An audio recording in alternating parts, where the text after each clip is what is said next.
नमस्कार, आपण पाहत आहात पुणे लाईव्ह न्यूज. पाहुयात आज दिवसभरातील ठळक घडामोडी. मराठा समाजाला सरसकट कुणबी प्रमाणपत्र देऊन ओबीसीत समावेश करावा या जरांगे पाटलांच्या मागणीला ओबीसी नेते छगन भुजबळ यांनी विरोध केलाय. हा आरोप प्रत्यारोपाचा तिढा सुरू असतानाच महसूल प्रशासन मात्र मराठा कुणबी नोंदी शोधण्यासाठी युद्ध पातळीवर कामाला लागलंय.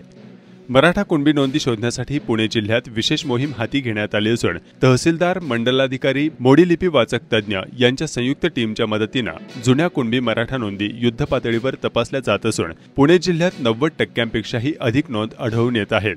मराठवाड्यात कुणबी नोंदी शोधण्यासाठी जी मोहीम राबवण्यात आली त्याच धर्तीवर पुणे जिल्ह्यात खेड तालुक्यासह सर्वत्र महसूल विभागाकडून नोंदीचा शोध घेण्यात येतोय.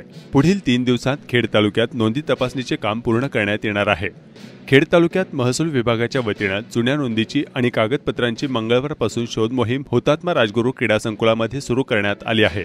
आज दिवसभरात प्रांत जोगेंद्र कट्यारे यांच्या मार्गदर्शनाखाली तहसीलदार प्रशांत बेडसे, अप्पर तहसीलदार तथा परिवीक्षाधीन उपजिल्हाधिकारी डॉक्टर नेहा शिंदे, महसूल नायब तहसीलदार राम बिचे यांच्या उपस्थितीत महसूल अखत्यारीत असणाऱ्या अभिलेख कक्षातील गावनिहाय जुन्या नोंदी रजिस्टर तपासण्यास सुरुवात झाली आहे. दिवसभरात 60,000 नोंदीतून जवळपास 6,500 कुणबी नोंदी आढळून आल्याची माहिती समितीचे तालुका सचिव तथा निवासी नायब तहसीलदार मदन जोगदंड यांनी दिली. या मोहिमेत 9 मंडलाधिकारी, 47 तलाठे आणि 40 कोतवाल आणि 8 मोडी लिपीवाचक सहभागी झाले आहेत.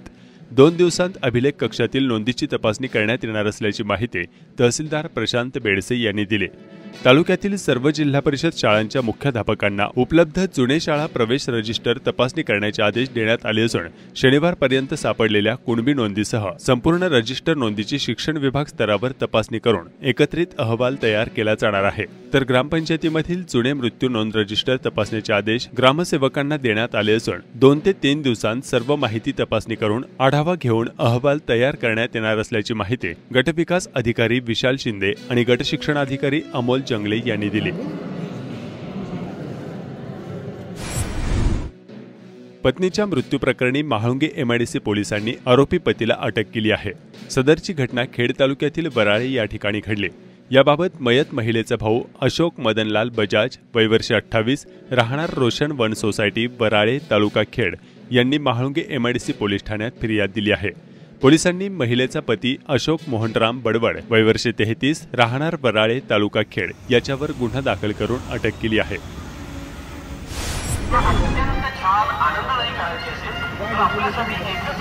दीपावली तोंडावर आली असताना अनेक व्यापारी वर्गानं विनापरवानगीने गाडीवर भोंगे लावत आपल्या दुकानाची व्यवसायाची जाहिरातबाजी राजगुरुनगर शहरात सुरू केली आहे. मात्र सदर वाहने मोठ्या आवाजात भोंगे वाजवत आहेत.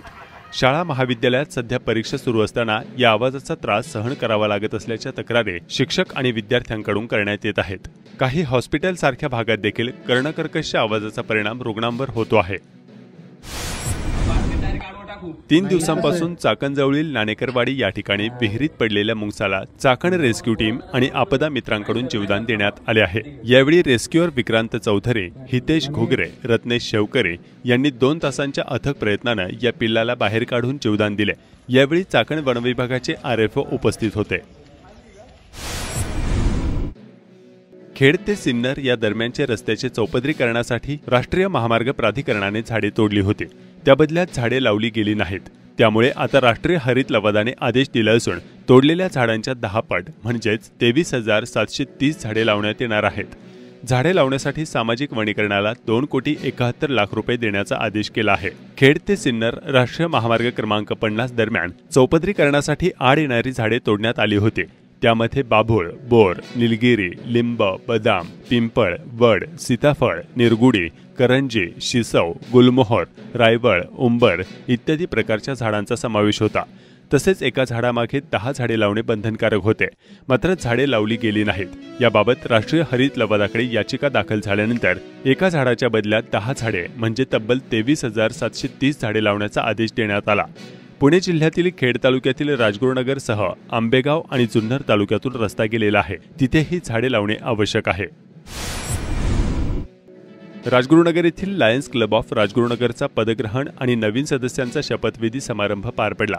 नूतन अध्यक्षपदासाठी नितीन दोंदेकर, सचिव पदासाठी डॉक्टर सागर गुगलिया व खजिनदार पदासाठी रमेश बोराडे यांची निवड करण्यात आली आहे। यावेळी 6 शालेय मुलींना सायकल आणि पूर येथील द्वारका वृद्धाश्रमाला स्वच्छता सामान आणि किराणा तसेच टाकळकरवाडी या ठिकाणी 2 सिमेंटचे बेंच आणि पाण्याची टाके, थंडीत रस्त्यावर झोपणाऱ्या लोकांना ब्लँकेट्स वाटप असे विविध उपक्रम राबविण्यात आले।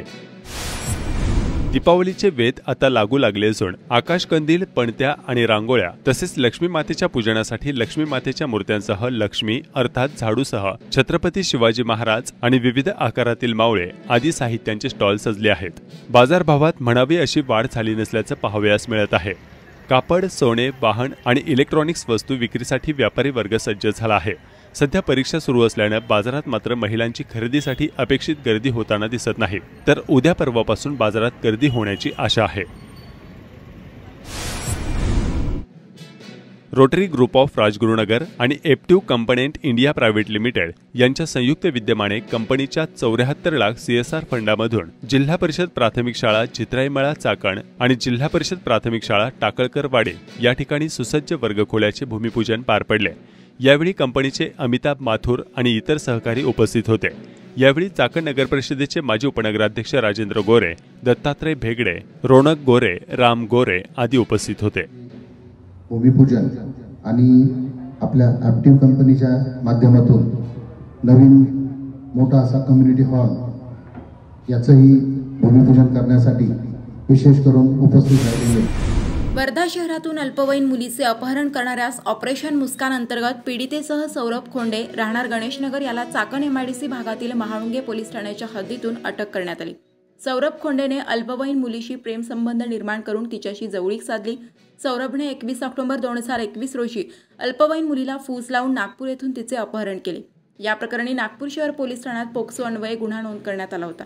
त्यानंतर सौरभच्या आईने तिचा मुलगा सौरभ खोंडे बेपत्ता असल्याची तक्रार वर्धा शहर पोलिसात दिली। त्यानंतर नागपूर पोलिसांनी तपास करून अल्पवयीन मुलीस आईच्या स्वाधीन केले होते। सौरभ मिळून न आल्याने तो फरार होता। त्यानंतर सौरभने पुन्हा संधी साधून 20 मार्च 2022 रोजी त्याच मुलीला फूस लावून पळवून नेले। वर्धा शहर पोलिसांनी गुन्हा नोंद करून तपास सुरू केला। तेव्हापासून सौरभ हा अल्पवयीन मुलीला घेऊन फरार होता।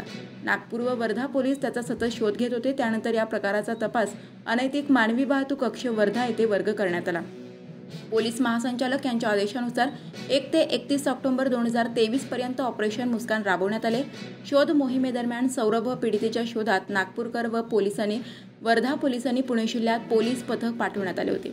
त्यांनी चाकण, निघोजे, कुरुडी व आंबेठाण परिसरात शोध घेतला असता पीडिता व सौरभ महाळुंगे पोलीस ठाण्याच्या हद्दीतील आंबेठाण येथून ताब्यात घेतले।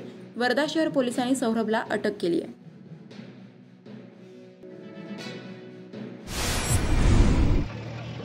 मंगळवारी 7 नोव्हेंबर रोजी रस्त्यावरील अतिक्रमण काढण्यास सुरुवात करण्यात आली आहे। चाकणमध्ये दीपावली सणाच्या निमित्ताने वाहतूक कोंडी व दुकानांमध्ये होणारे गर्दी यांच्या अनुषंगाने चाकण नगर परिषद, नाणेकरवाडी ग्रामपंचायत व मेदनकरवाडी ग्रामपंचायत व चाकण पोलीस स्टेशन यांच्या संयुक्त विद्यमाने आजपासून पुढील 3 दिवस अतिक्रमण कारवाई करण्यात येणार असल्याचे प्रशासनाकडून कळवण्यात आले आहे।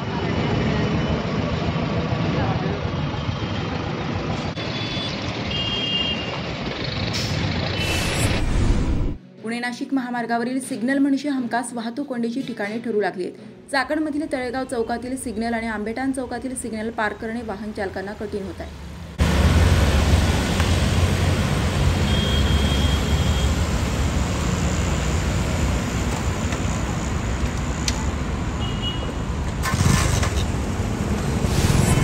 खेड तालुक्यातील 19 ग्रामपंचायतीच्या निकालाने अनेकांना धक्का दिलाय। निवडणूक झालेल्या 19 आणि बिनविरोध झालेल्या 6 अशा एकूण खेडच्या 25 ग्रामपंचायतीपैकी 23 ग्रामपंचायती अजित पवार गटाच्या राष्ट्रवादी काँग्रेस पक्षाने बाजी मारली असून 2 ग्रामपंचायती एकनाथ शिंदे यांच्या शिवसेनेने ताब्यात घेतले। भाजप, काँग्रेस, राष्ट्रवादी, शरद पवार गट, शिवसेना ठाकरे गटाकडे एकही ग्रामपंचायत या निवडणुकीत आली नसल्याची माहिती समोर आली आहे। खेड तालुक्यातील सर्व ग्रामपंचायतीचा थोडक्यात आढावा घेऊयात। सांडपूरवाडी सरपंच प्रतीक्षा संतोष पाचारणे, सदस्य प्रियंका स्वप्नील ढोरे, भगवान रामदास पाचारणे, प्रियांका महेंद्र पाचारणे, रंगनाथ भिकाजी आरुडे, ज्ञानेश्वर किसन आरुडे, कविता संतोष आरुडे, विठ्ठल किसन वरकड, ज्योती राहुल सांडबोर बिनविरोध, बाळू सोपान सांडबोर, सीमा निलेश पटारे, कविता सचिन सांडबोर, सातकर स्थळ सरपंच ऋतिका आकाश सातकर, सदस्य प्रमोद शंकर सुपे, निलेश सुदाम अरबूज, स्वाती अभिजित सातकर, मयूर विठ्ठल जगदाळे बिनविरोध, नैना प्रवीण काळे, अमिता राजेश सातकर, अजय जयराम चव्हाण, जयश्री संतोष पडवळ, वर्षा किरण देवरे. वाळद सरपंच मनोहर बबन पोखरकर, सदस्य विक्रम दादाभाऊ पोखरकर, धनिका संतोष पोखरकर, मनीषा बाळासाहेब सावंत, शकुंतला शंकर तळपे, दिनेश बबन लांडगे, नितीन सदाशिव वाळुंज, मीराबाई चंद्रकांत पोखरकर. कोळीये सरपंच साधना दत्ता कवडे, सदस्य संतोष ममतू कवडे, अन्य 6 जागा बिनविरोध. निघोचे सरपंच सुनीता कैलास येळवंडे, 13 जागा बिनविरोध. पिंपळगाव तर्फे खेड सरपंच शरद मल्हारी मोहिते, सदस्य बायडाबाई नवनाथ दौंडकर, अभिषेक उत्तम दौंडकर, बाळकृष्ण हनुमंत दौंडकर, सुधीर संतोष गायकवाड, विशाल पांडुरंग पोतले, प्रिया नितीन मोहिते, गणेश शिवाजी मोहिते, आरती संदीप पोतले, नीलम राहुल पोतले, अन्य 4 जागा बिनविरोध.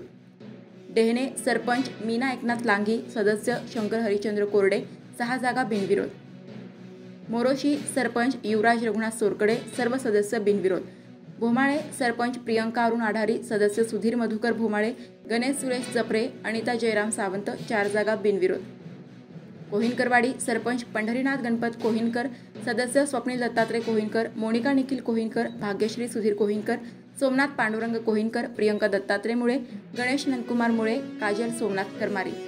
बरुडे सरपंच सुनीता संभाजी पडवळ, सदस्य निशा तुकाराम तांबे, अनुजा निलेश तांबे, चैत्राली सतीश तांबे, 6 जागा बिनविरोध. देशमुखवाडी सरपंच दत्तात्रय अनिल देशमुख, सदस्य बापू धर्मा देशमुख, अक्षरा नंदू देशमुख, राणी प्रकाश देशमुख, रवींद्र भरत देशमुख, सुंदर शंकर भोईर, विकास सुरेश भेगडे, सविता माणिक देशमुख. सुपे सरपंच सुमित्रा सचिन चांभारे, सदस्य अरुण महादेव पिसाळ, सविता संजय खेडेकर, नंदा संभाजी पिसाळ, कांता नामदेव बुडे, संजय सीताराम डांगले, दिनेश नफाजी बुडे, नकुशा सुरेश भुले. एकलरे सरपंच मीरा राणू आंबेकर, 7 जागा बिनविरोध.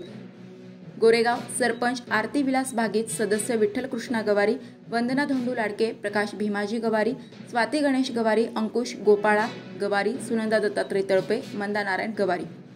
धोली ग्रामपंचायत वॉर्ड क्रमांक 1 मधून पवन रामदास थोरात विजयी झाले, तर सरपंचासह अन्य 6 जागा यापूर्वी बिनविरोध झाल्या आहेत. आडगाव सुनील तुकाराम गावडे, तुलाबाई दशरथ साबळे विजयी, सरपंचासह अन्य 5 जागा बिनविरोध.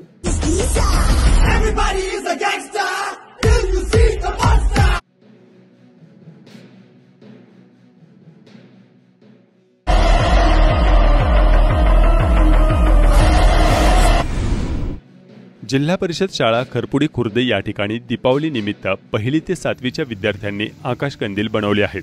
त्याप्रसंगी मुख्य अध्यापिका नंदा चासकर आणि शिक्षक उपस्थित होते. मायर्स MIT संत ज्ञानेश्वर PED कॉलेज आळंदी पुणे यांच्या वतीने विविध विद्यालयांशी केलेल्या शैक्षणिक कराराअंतर्गत महाविद्यालयाकडून शिक्षकांसाठी चर्चासत्राचे आयोजन करण्यात आले होते. काळूस येथे रयत क्रांती संघटनेचे प्रदेश कार्याध्यक्ष दीपक भोसले यांनी आंदोलनाला भेट देऊन लवकरच या भागात भव्य रस्ता रोको आंदोलन उभारण्यात येणार असल्याचं सांगितलं आहे. मागील काही दिवसांपासून शेतकरी साखळी उपोषण करत असून आंदोलन आणि संघटनेच्या कार्यकर्त्यांनी काय सांगितलंय पाहूया. 8 ते 10 दिवस झालं रयत क्रांती संघटनेचे आमचे पदाधिकारी काळूसगावचे सर्व पुनर्वसित शेतकरी या ठिकाणी साखळी उपोषण करत आहेत. परंतु 8 दिवसामध्ये कुठलाही अधिकारी या ठिकाणी त्यांना भेट देण्यासाठी आलेला नाही. कारण गेली 40 वर्ष झालं चाकस काम असेल किंवा भामास्केटच्या ज्या जमिनी आमच्यासाठी आकवारी केल्या, आमच्या ह्या काळूस गावातील शेतकऱ्यांच्या पाणी सुद्धा येणार नाही. परंतु गेली 3 पिढ्या झालं हा आमच्या उतार्यावर बोजे आहेत, उतार्यावर त्यांचं नाव आहे. जर तुम्ही ह्या 4-5 दिवसामध्ये आमची मिटिंग नाही लावली तर दिवाळी झाल्यानंतर 16 तारखेला चाकण शिक्रापूर ह्या रस्त्यावर बोशेगावमध्ये आम्ही सर्व इथली शेतकरी मुला बाळासाहेब जनावरसाहेब त्या ठिकाणी रस्ता रोको करणार आहे. जोपर्यंत शासन निर्णय घेत नाही तोपर्यंत आम्ही तिथून उठणार नाही. त्या ठिकाणी आमचा निर्णय झालेला आहे. खरं वास्तविक पाहता आमच्या काळूस गावाला सासकामांचा उजवा कालवा जो येणार होता तो गेल्या 20 वर्षापासून अद्याप झाला नाही आणि पुढे भविष्यात सुद्धा होणार नाही. म्हणून तो कॅनलला पाणी नसताना सुद्धा आमचं गाव पुनर्वसनमध्ये येत नसताना या गावच्या शेतकऱ्यांच्या जमिनी सरकारच्या बेकायदेशीरपणाने त्या ठिकाणी लाटल्या गेलेल्या आहेत. आणि हे असताना त्यांनी कुठल्याही प्रकारचा विचार केला नाही. सरकारने वेगवेगळ्या प्रकारचे GR काढून वेगवेगळ्या प्रकारचे त्यामध्ये नियम आणि अटी टाकून शेतकऱ्यांना अतिशय फसवण्याचं काम केलेलं आहे. म्हणून आज त्या जमिनी ज्या धरणग्रस्तासाठी जमिनी संपादन केल्या त्या धरणग्रस्ताच्या नावाखाली एकाही धरणग्रस्ताने ती जमीन बघितली नाही, ती जमीन कसली नाही, परंतु त्यांच्या नावाखाली त्या भूमाफियांनी जमिनी घेतल्या, त्यांचं कुलमुक्तपत्र करून घेतलं आणि हा खूप मोठा अन्याय आमच्या गोरगरीब शेतकऱ्यांना कष्टकऱ्यांवर झालेला आहे. म्हणून ह्या जमिनी आम्ही 1 इंचही जमीन देणार नाही, फार रक्तपात झाला तरी आम्ही जमीन देणार नाही हे आम्ही वेळोवेळी शासनाला सांगितलेलं आहे. परंतु तरी सुद्धा शासन अजूनही त्यांना शासनाला जाग येत नाही. मग आम्ही किती दिवस अन्याय हा सहन करायचा, हा मोठा प्रश्न आमच्या सर्व शेतकरी बांधवांच्या समोर उभा राहिलेला आहे. म्हणून आज आम्ही शेतकऱ्यांच्या माध्यमातून आज या ठिकाणी आमच्या रयत क्रांती संघटनेचे सर्व अधिकारी पदाधिकारी या ठिकाणी उपस्थित राहून आमच्या उपोषणाला त्यांनी भेट दिली आहे आणि त्यांना सुद्धा आम्ही सांगितलंय की आमच्या शेतकऱ्यांवर हा अन्याय दूर झाल्याशिवाय आम्ही या ठिकाणी उठणार नाही आणि भविष्यात जर आम्ही आमचा हा प्रश्न जर शासनाने जर त्याची दखल गांभीर्याने घेतली नाही तर आता दिवाळीचा महिना आहे आणि या दिवाळीमध्ये भाऊबीज झाल्यानंतर 16 तारखेला आम्ही भोसे या ठिकाणी चाकण शिक्रापूर जो रोड आहे तो रोडवर आम्ही सर्व मुलाबाळांसहित त्या ठिकाणी बसून मोठा रास्ता रोको करणार आहे. त्यामध्ये आम्ही 1 इंचही मागे हटणार नाही. म्हणून शासनाने लवकरात लवकर दखल घ्यावी आणि या प्रश्नाचा गांभीर्याने विचार करून हा प्रश्न सोडवा ही शासनाला कळकळीची आमची विनंती आहे. आणि दुसरी गोष्ट, मनोज जरांगे पाटील जसे आपल्या या ठिकाणी मराठा आरक्षणासाठी बसले त्याची पुनरावृत्ती नाही व्हावा यासाठी सुद्धा शासनाने दखल घ्यावी याची शासनाला आमची कळकळीची विनंती आहे. नमस्कार, आपण पाहत आहात पुणे लाईव्ह न्यूज.